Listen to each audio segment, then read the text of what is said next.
gabar oo xanuunsanayd oo culimo u tagtay qur'aan ku akhrisay sheekhi hogaaminay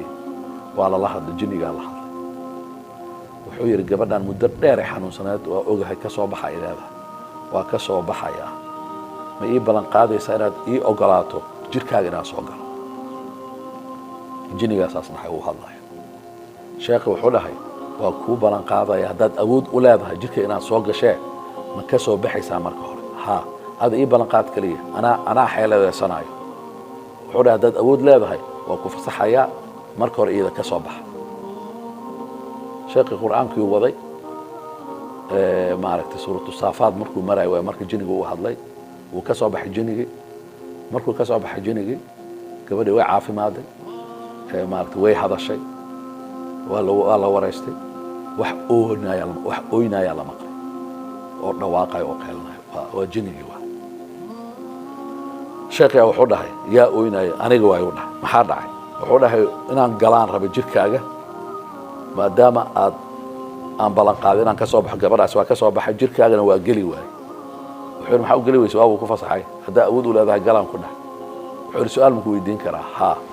saaka salaada subax kadib 100 jeer ma akhrisatay laa ilaaha illa allah waa jinnigi laa ilaaha illa allah wahdahu laa shariika lah lahu almulku wa lahu alhamdu wa huwa ala kulli shay'in qadir haa uu dhahay wuxuu dhahay ma geli karno jir ka soo baxay kalimaadkaasi ugu yaraan 100 jeer marka 10 kan اسكو إلالي ودعو كو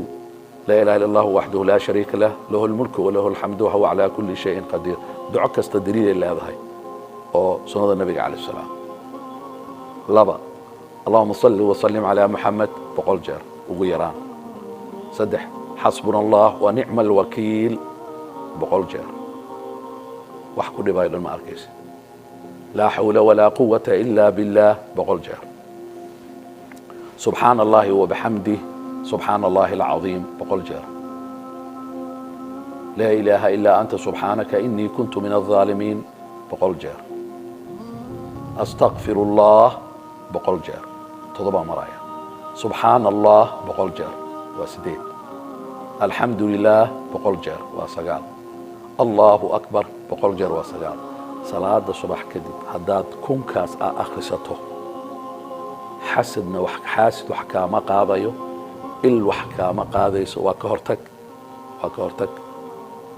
أنا إنا وحكهرتك كخير بدن إنا وحده ويسو ولا شيطان جني إنس ولا سحر إذ وحكا قاضي سمالها